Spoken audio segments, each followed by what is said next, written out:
So recently, they Wizards changed ruling on combat You're tricks. talking about with foundations and changing the timing of what? Yeah, I know exactly what you're talking Okay, about. so can you explain? I I only sure like. can. Yeah. So let me walk you through just to compare.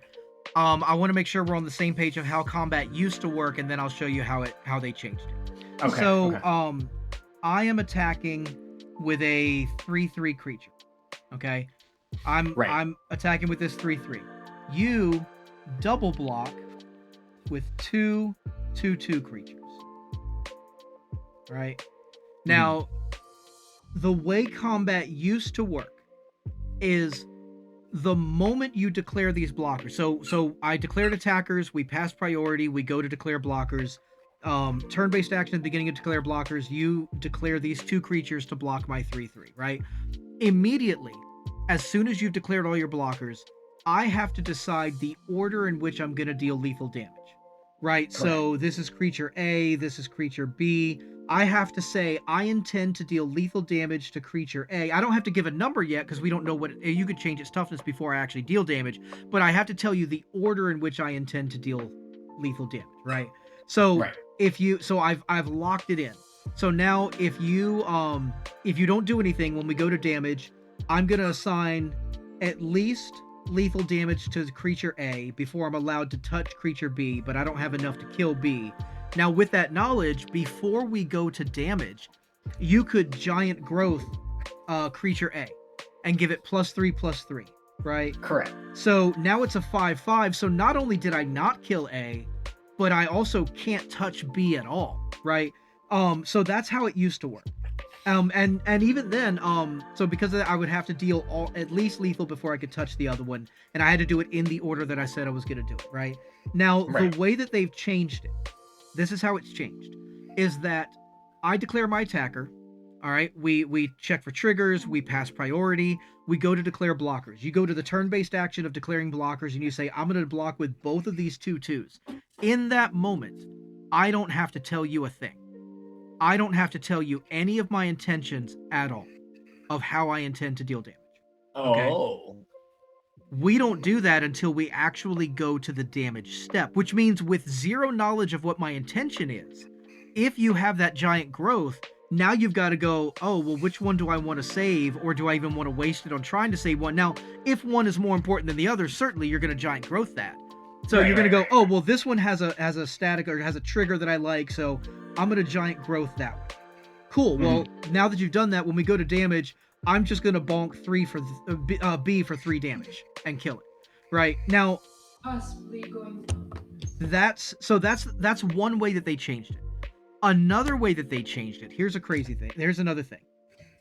Let's say you have 3/2/2s. Okay. Yeah. Yeah. And you declare all three to block my 3/3. Maybe you're worried about me, doing a So, combat trick myself, or it has something on it that says it has to be blocked by everything. Whatever. For whatever reason, you had blocked with all three of these, right? yeah. Now, normally, regardless of the order, I can't damage all three of these with the current power and the current toughness of all of them in the way that it used to be. There's no way I could put any damage on them, right? Right. Um, but now I am not forced to deal lethal to one before I can deal damage to another one. So if I wanted with this 3 damage, I could go 1, 1, 1. I could assign a single point of damage to all three of them, even if it's not lethal. Now, I do still have to assign all of my available power. Right. and Right. and Right. this Yeah. and this doesn't allow me to bypass their lethal damage needed for trample, right? I can't go, oh well, I'm just going to deal 1 to this and 2 to face. It's like, no, I still have to assign equal to the toughness that's sitting, or what would be lethal damage to those creatures. But Correct. the reason this might be important is, let's say I did that. Let's say I attacked with this, and you're like, I got to block with all three, but before damage you flash in a Dictate of Erebos. Dictate of Erebos, the enchantment that says when your creatures die, I have to sacrifice a creature. So not only would I lose this creature in combat, but now I'd have to sacrifice an additional creature if I had to deal lethal damage to at least one of these creatures, right? So what Correct. I can do is go, oh, well, just so I don't have to lose additional creatures, I'm going to do 1, 1, and 1 and not kill anything, right? Mm. Or Or another option would be this. I can go 1/1. Let's take the dictate out of there. I can go 1/1 and 1, and then in my second main phase, cast End the Festivities, which will deal 1 damage to each of those creatures. Well, they've already got 1 marked on it, and it kills them. Right. So the main difference is when information is available about the order in which I intend to do lethal damage. Okay. That makes so much more sense than you can't do combat tricks, because that's just such a broad statement. Yeah. Like, you know what I mean? This change definitely helps the attacker way more than the defender. Oh, yeah. But I don't see it as a negative change. I just see it as a change.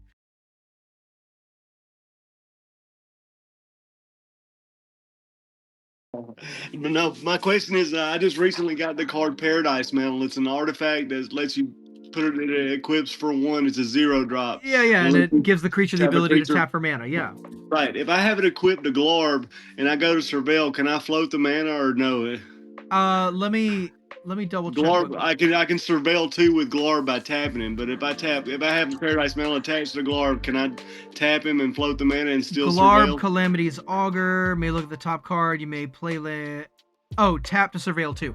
No. So here's what's happening: is Glarb has its own tap ability, and then Paradise Mantle gives the creature a mana ability. It gives it the ability to tap for mana. You can't tap the creature for 2 different abilities at the same time, right? Okay. Because so tapping it is the cost. Once you've paid the cost to activate one of those abilities, it's tapped and is unable to be tapped again to pay the cost for the other ability. Okay. Yeah. All right. Got you. Thank you so much. Yeah, no problem.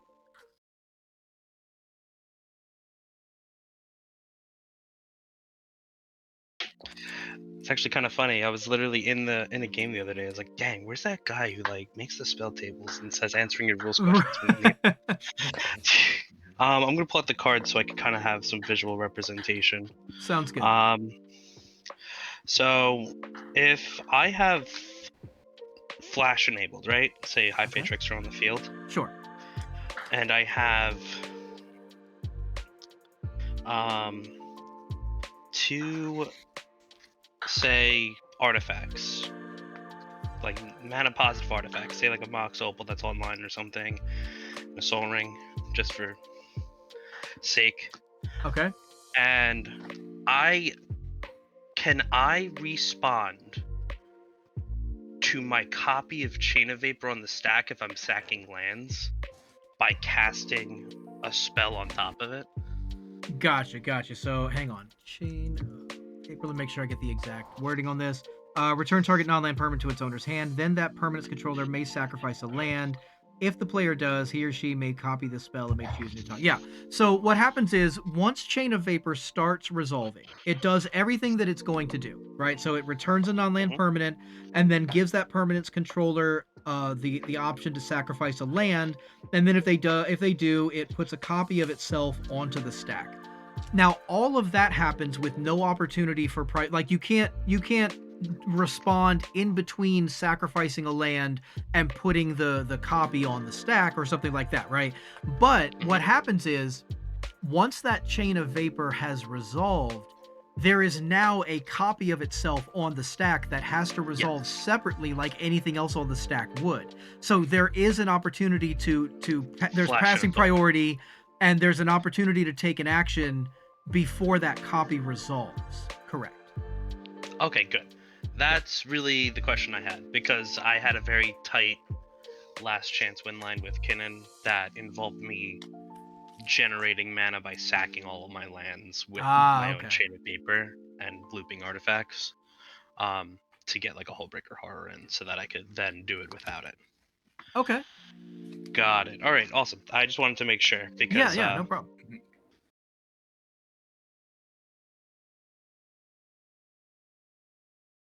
Now, here's the important thing, though. It's still the same mana that was there. So if there, like for example, if you make mana with something that says, tap for 2 colorless, but you can only use it to cast artifact spells, even if it turns black from 5-color Omnath, it still has that restriction to it. You still have this 2 mana that can only be used to cast artifact spells, right? And now the same thing though. If there's some sort of a rider alongside of it, like for example, Galanra of the Wildwood, I want to say it is, or Wirewood, I think, not Wildwood, Wirewood. Basically, it's a 3-cost mono green partner commander that taps for green and says if you use that mana to cast a spell with mana value 6 or greater, draw a card. Right. If I have mono green Omnath in play, and I tap her for mana, and I hold on to that mana for 3 turns, that's that specific 1 green mana. If I use that mana 3 turns later on a spell with mana value 6 or greater, I draw a card. If over the course of those 3 turns I've tapped her 3 different times, and I use all 3 of that mana on a spell mana value 6 or greater, I draw 3 cards. Wow. Okay, that's interesting.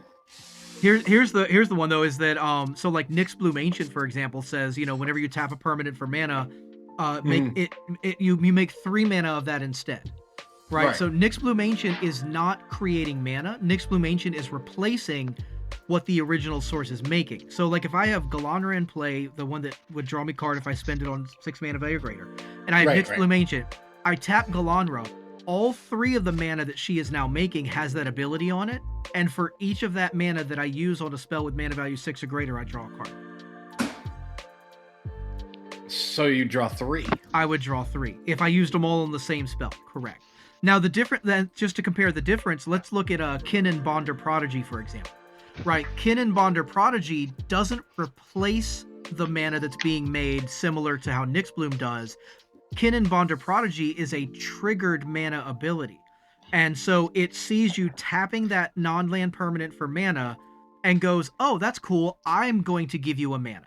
So if I have Kinnan and Galanra in play, and I tap Galanra for green, Kinnan makes its own mana that does not have that ability tied to it.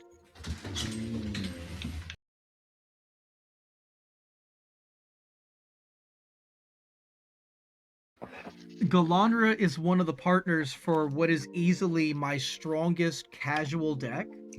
Like it's not CDH, but it's easily my strongest casual deck. And actually, Kuzman has talked to me. I've talked to him about this deck before because I showed him something dumb that I do in it, and he's had a chance to do it to other people, and it's just great. In my mono green deck, I can clone anything on the battlefield. I know where this is going. Yeah. In my mono green deck, I can clone anything on the battlefield, and if I sequence it properly, there's almost nothing you can do about it. So, oh my lord. So check this out. So I partner Galanra with Kadama of the East Tree. Okay. So, you know, Galanra wants to fill my hand, Kadama wants to empty it, right? Let me find the relevant cards here. Hang on. Where are these stupid? Hold on. Oh, I'm holding. It's gonna be like the last. No. What the heck? Oh, there's. Okay.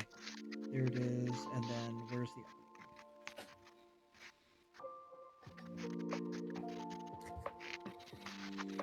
Yep, there it is. Okay. So check this out. So Kadama says that if I have a permanent enter the battlefield and it didn't enter because of Kadama, I take another permanent from my hand and put it on the battlefield with equal or lesser mana value. Right. So like floor level, I play a land, I get a land. Like that's just floor level of what happens, right?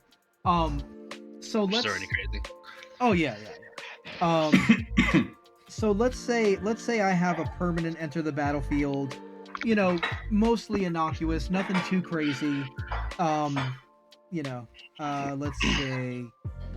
don't know, doesn't even matter. Here we go. Outcast Trailblazer hits the battle. All right, cool. It'll give me a green mana and it'll draw me. It's basically a Garruk's Uprising on a creature. As far as drawing cards.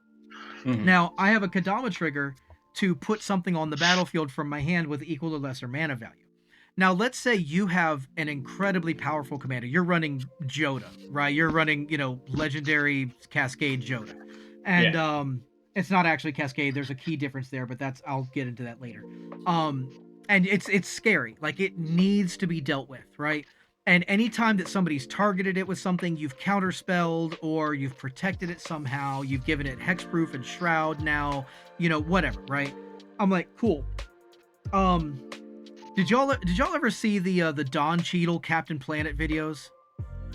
No. I'm gonna turn it into a tree. I'm gonna put Song of the Dryads on it. Oh. I'm gonna put and here's the cool thing. This, remember I said if I sequence it properly, there's nothing you can do about it. You don't get to know what I'm putting into play off of Kadama until I'm resolving the ability. So Yeah. you can't respond to this. And also, though, even if your commander had Shroud, Hexproof, or Ward, I'm not targeting it because putting an aura on the battlefield is not casting it, and you only target with auras when you cast it. So I'm putting it onto. Oh my gosh. So I am fully side. The only thing that stops this is protection. Like if it has protection against green, then I can't do this. But if it has Shroud, Ward, or Hexproof, I just put it on there. Now, here's the thing. I'm the active player right now. I have put something into play. There are no further triggers. So even if you have a way to remove this, I still have priority right now. Right? Like there's nothing new is happening. I have priority before you get to do anything to remove this enchantment. So I'm gonna go ahead and play my land for turn. My land is gonna be this Vesuva that I'm gonna have enter tapped as a copy of this quote land, except that this doesn't modify the copyable characteristics, so I just have a Joda now. Oh, by the way, this has the mana value of the thing it copied, so I get a Kadama trigger off of that. Oh Lord, yeah. And I can tell you that line of play is oh so very popular. Oh, I could have. Yeah. Yeah. People are like, you just did what? Yeah. What'd you do to me? Yeah. Excuse me, you did a what?